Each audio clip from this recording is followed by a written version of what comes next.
Kai the dolphin and Aurico the lynx, a magical friendship. Chapter 1, the first meeting. In an ocean as blue as the sweetest dreams, lived Kai, a playful dolphin with a star-shaped mark on his fin. One afternoon, while chasing underwater rainbows, he heard a strange sound near the shore. Oh no, no, no.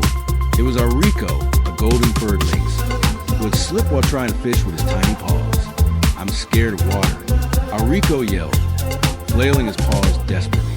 Kai, with a heart as big as the sea, swam quickly to him. Hold onto my fin, he said calmly. Aurico closed his eyes tight and clung to Kai, who gently carried him to the warm sand.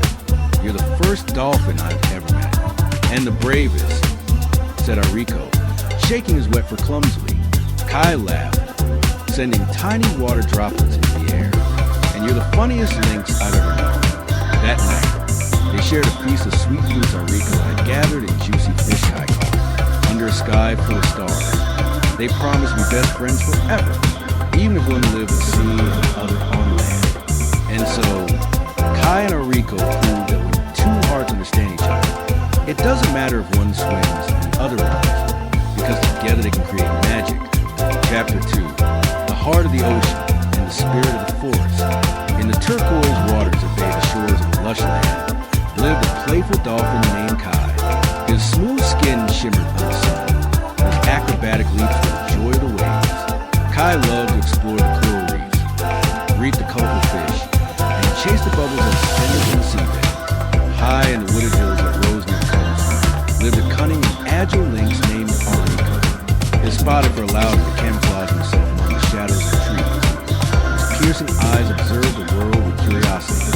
Aurico was an expert hunter, but also a solitary spirit who enjoyed the tranquility of the forest. In a hidden cove, where time-eroded rocks formed small caves, resided a ruse, a venerable sea turtle of great age. His shell, covered in algae and scars from countless journeys, held the wisdom of the ocean.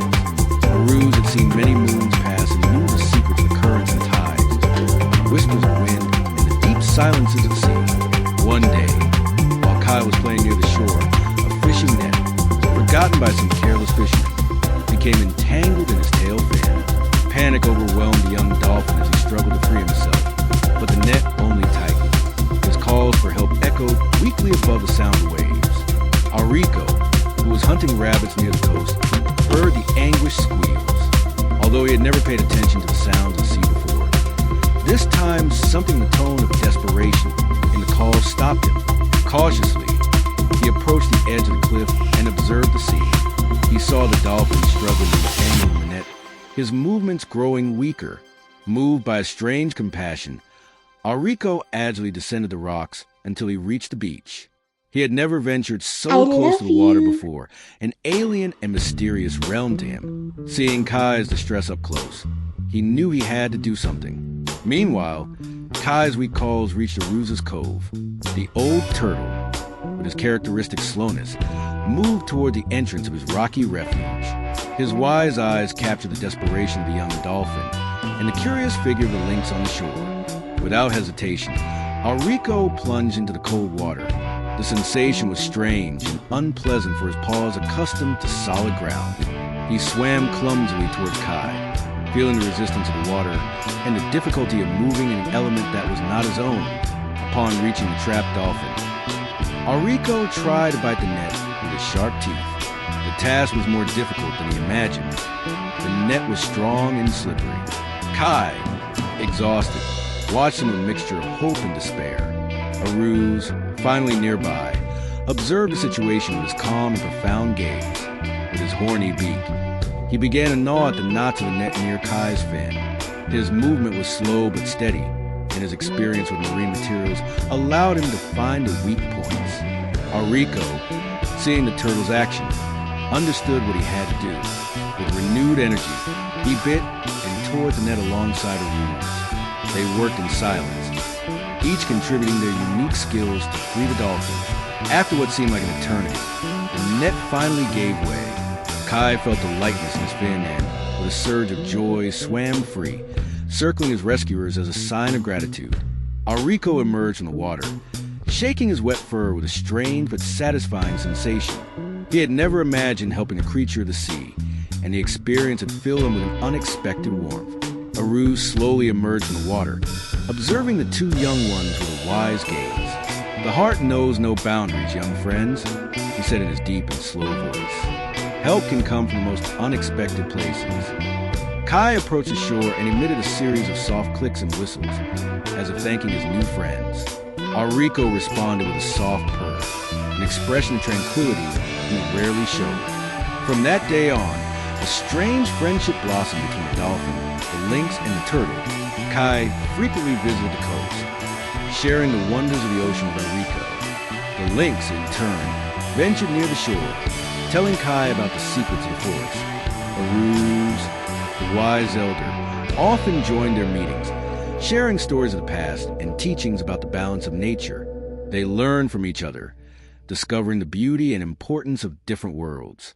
Kai understood Auriko's patience and silent observation, while the lynx marveled at the dolphin's joy and fluidity. Aruse taught them about the interconnectedness of all living things, reminding them that, despite their differences, they were all part of the same great fabric of life. Their friendship became a legend on the coast. The other animals watched in amazement as a dweller of the sea, a spirit of the forest, and a wise turtle could form such a strong bond. They reminded everyone that friendship and mutual help could overcome any barrier, uniting hearts across land and sea. And so Kai, the playful dolphin, Auriko, the cunning lynx, and Aruse, the wise turtle, continued their unusual friendship, demonstrating that love and understanding can flourish in the most unexpected places, enriching their lives and leaving an indelible mark on the heart of the ocean and the spirit of the forest. Chapter 2, Bis, the Song of the Magic Snail. The afternoon sun gently gilded the sand of the cove, while the waves broke with a tranquil melody against the rocks.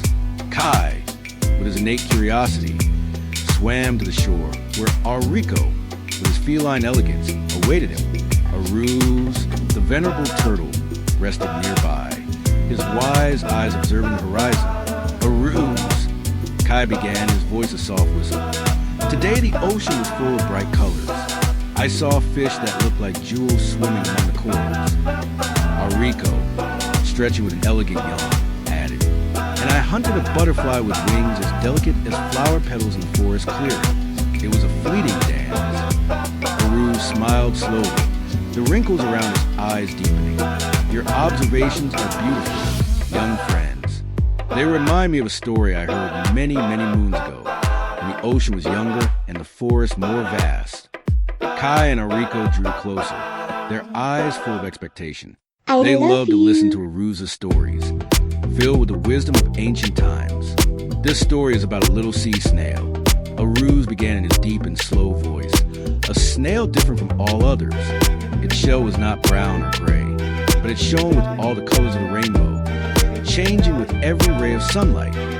How beautiful, exclaimed Kai, imagining the iridescent shell.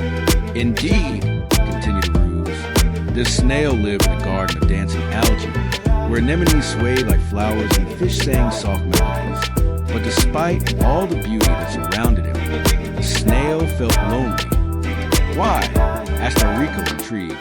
Because his shell was so special that the other snails did not approach him. They feared his brilliance, believing he was different, perhaps even dangerous. Aruse explained with a hint of sadness. Silence hung over the cove as Kai and Auriko pondered the snail's loneliness. One day, Aruse continued, a great storm struck the coast. The waves rose furiously, and the wind roared with terrible force.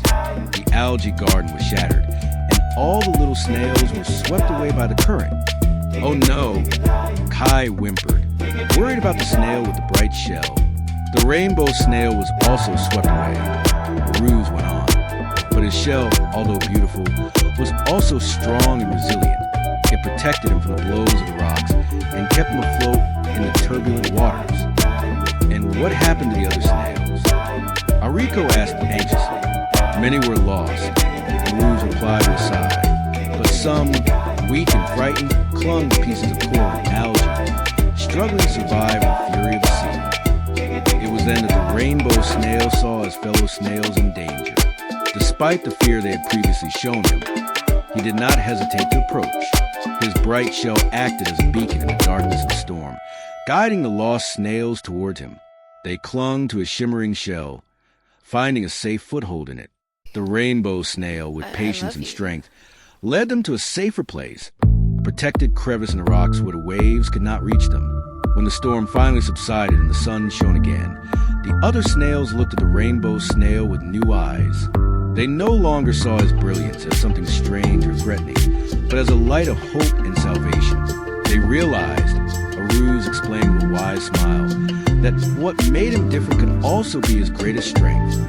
The beauty of his shell was not only to admire, but also to help others. From that day on, the rainbow snail was never alone again. The other snails approached him, marveling at his courage and grateful for his help. They learned to appreciate diversity and to understand that every creature, no matter how unique, has something valuable to offer the world. And so, Aruz concluded, his gaze fixed on the horizon. The song of the magic snail, the brilliance of his heart, resonated throughout the algae garden, reminding everyone that true beauty lies in kindness and courage. Kai and Enrico remained silent for a moment, absorbing the profound lesson of Aruz's story.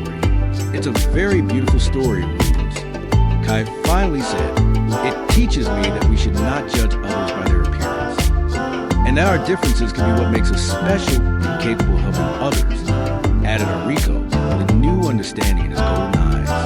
Aruz nodded slowly. That is right, young friends. Each of you has your own light, your own brilliance. Do not be afraid to show it, for you never know when that light can guide someone else in the darkness. The sun sank below the horizon, painting the sky in shades of orange and violet. The soft song of the waves accompanied the echo of Aruz's wise story, a reminder that true magic resides in the heart and the ability to connect with others beyond differences. If you enjoyed the story of Kai, Enrico, and Aruz, we invite you to join our community for more inspiring tales. Subscribe to our channel and share this adventure with your friends so more people can discover our magic. Leave us a comment with your opinion. Your feedback is very valuable to keep improving our stories. By subscribing, sharing, and commenting, you'll activate YouTube notifications so you don't miss our next publications. Your support is essential for our group to continue creating quality content and transport you to fantasy worlds. Thank you for being part of this adventure. Please subscribe, share, comment, and have a wonderful day.